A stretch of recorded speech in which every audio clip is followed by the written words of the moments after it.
ایسے میں ہمیں طالبان کے ساتھ بہت زیادہ نہیں کھڑے ہونا چاہیے۔ اس معاملے پر بھی پاکستان تنہا نظر آ رہا ہے۔ جس طرح ہم دیکھ رہے ہیں کہ کچھ علاقوں سے طالبان کو وڈرا کرنا پڑا ہے۔ شروع میں تو ہمیں لگ رہا تھا کہ طالبان آن دی رن ہے، علاقے دھڑ وہ قبضہ کر رہے ہیں، جہاں وہ جا رہے ہیں۔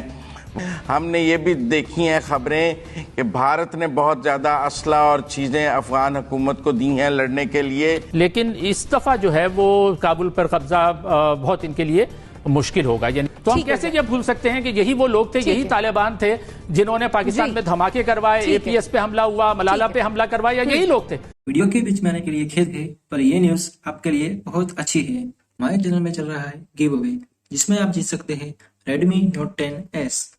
اگر آپ بھی پارٹیسپیٹ کرنا چاہتے ہیں ہمارے اس گیو اوے میں، تو آپ کو ہمارے چینل کو سبسکرائب کرنا ہوگا اور کمنٹ سیکشن میں جاتے ہوئے اس میں #MeFirst کر کے لکھنا ہوگا اور لائک کرنا ہوگا۔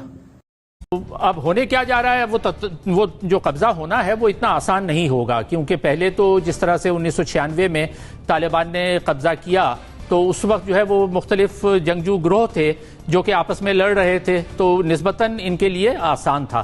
لیکن اس دفعہ جو ہے وہ کابل پر قبضہ بہت ان کے لیے مشکل ہوگا۔ یعنی جو مضافاتی علاقے ہیں، سرحدی علاقے، ان پر قبضہ کرنا آسان ہے، لیکن جیسے جیسے یہ دارالحکومت کابل کی طرف بڑھتے جائیں گے تو ایسا لگ رہا ہے کہ اس مزاحمت میں اضافہ ہوگا۔ اور لیکن اس کے علاوہ جو باقی آدھے ہیں وہ ازبیک، تاجک، ترکمین، ہزارہ، وہ تقریباً نصف ہیں جو کہ افغانستان کی آبادی کا ہیں، تو ان کی ہمدردیاں تو بالکل ان کے ساتھ، طالبان کے ساتھ نہیں ہیں۔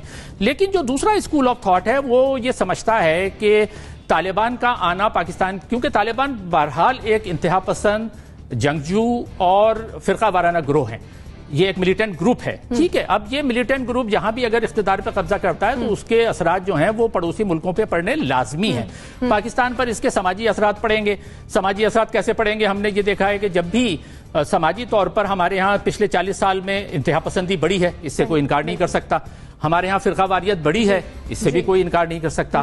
ہم دہشت گردی کا پچھلے 20 سال میں بہت زیادہ شکار رہے ہیں، تو اب یہ 20 سال میں جو ہم دہشت گردی کا شکار رہے، ہم کہتے ہیں کہ ہمارے 70,000 کے قریب لوگ اس میں شہید ہوئے، تو ظاہر ہے وہ شہید ہوئے تو وہ امریکہ کے خلاف لڑتے ہوئے تو نہیں ہوئے، نہ ازبیکستان کے یا ایران کے خلاف لڑتے ہوئے شہید ہوئے، وہ انہی دہشت گردوں کے خلاف لڑتے ہوئے شہید ہوئے۔ تو ہم کیسے یہ بھول سکتے ہیں کہ یہی وہ لوگ تھے، یہی طالبان تھے جنہوں نے پاکستان میں دھماکے کروائے، اے پی ایس پہ حملہ ہوا، ملالہ پہ حملہ کروایا، یہی لوگ تھے۔ اب ہم کیسے ان کی حمایت کر سکتے ہیں؟ ٹھیک ہو گیا۔ مزمل سہروردی صاحب، موجودہ صورتحال جو افغانستان میں ہے، کیا کہیں گے اس پر؟ کیا لگ رہا ہے آگے کیا ہوگا؟ مجھے لگتا ہے کہ دنیا نے یہ بات طے کی ہے کہ انہوں نے طالبان کو افغانستان کا اقتدار نہیں دینا، اور اگر اس معاملے پر بھی پاکستان تنہا نظر آ رہا ہے۔ جس طرح ہم دیکھ رہے ہیں کہ کچھ علاقوں سے طالبان کو وڈرا کرنا پڑا ہے۔ شروع میں تو ہمیں لگ رہا تھا کہ طالبان آن دی رن ہے، علاقے دھڑ وہ قبضہ کر رہے ہیں، جہاں وہ جا رہے ہیں وہاں افغان فورسز ہتھیار ڈال رہی ہیں، وہ بھاگ رہی ہیں اور طالبان جیت رہے ہیں۔ لیکن گزشتہ کچھ دنوں میں کچھ علاقوں میں طالبان سے وہ علاقے واپس بھی لیے گئے ہیں، اور آہستہ آہستہ افغان فورسز جو ہیں وہ پھر ری گروپ ہو رہی ہیں، اور افغان حکومت بھی ایک سٹینڈ میں نظر آ رہی ہے۔ یہ ٹھیک ہے کہ دوحہ میں عبداللہ اور طالبان کے درمیان مذاکرات بھی ہو رہے ہیں، لیکن طالبان کوئی ڈکٹیشن والی پوزیشن میں ابھی نہیں پہنچے ہیں افغانستان میں، اور اگر وہ ڈکٹیشن دینے کی کوشش کر رہے ہیں تو دنیا اس ڈکٹیشن کے آگے ریزسٹ کر رہی ہے۔ اس لیے میں سمجھتا ہوں کہ اگر طالبان نے حالات کو سمجھتے ہوئے کوئی شراکت اقتدار کا، پاور شیئرنگ کا فارمولا، سیز فائر کی طرف نہ گئے تو طالبان کا زیادہ نقصان ہوگا۔ طالبان کو اور پاکستان کو دونوں کو نقصان ہوگا۔ ہم بھی بہت زیادہ رومانس میں ہیں طالبان کے، اور طالبان خود کو اوور اسیس کر رہے ہیں۔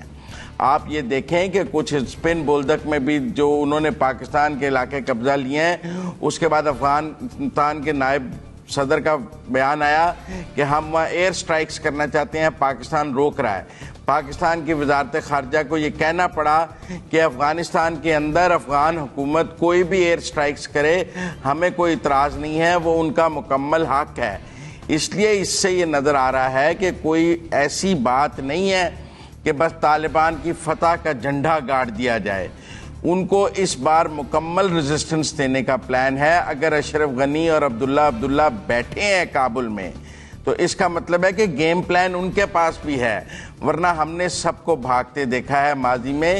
اس بار مجھے نہیں لگتا کہ افغانستان کوئی حلوہ یا آسان ڈش کے طور پر پلیٹ میں رکھ کے طالبان کو دیا جائے گا. اور اگر پاکستان نے بھی کوئی ایسی کیلکولیشن کی ہوئی ہے تو پچھلے کچھ دنوں میں اس کو ری ایسیس کرنے کی ضرورت ہے. ہم نے یہ بھی دیکھی ہیں خبریں کہ بھارت نے بہت زیادہ اسلحہ اور چیزیں افغان حکومت کو دی ہیں لڑنے کے لیے. دنیا کے اور ممالک بھی افغان حکومت کی مدد کو آ رہے ہیں طالبان کے خلاف لڑنے کے لیے. ایسے میں ہمیں طالبان کے ساتھ بہت زیادہ نہیں کھڑے ہونا چاہیے. ہم نے ازبکستان میں دیکھا کہ افغان صدر نے شکوہ کیا, پرائم منسٹر نے اس کو رسپونڈ کیا.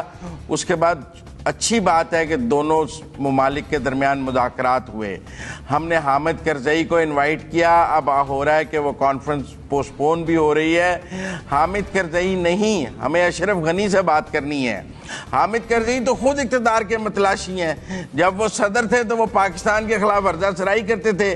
آج اقتدار لینے کے لیے وہ پاکستان کے قریب آنے کی کوشش کر رہے ہیں. مجھے نہیں سمجھ آ رہی کہ جو لیجیٹیمیٹ گورنمنٹ ہے افغانستان کی, جس کو دنیا کے 120 ممالک, جس کو یونائٹڈ نیشنز ابھی تک بطور حکومت مان رہے ہیں, ہم اس کے ساتھ بلا وجہ محاذرائی کیوں پیدا کر رہے ہیں؟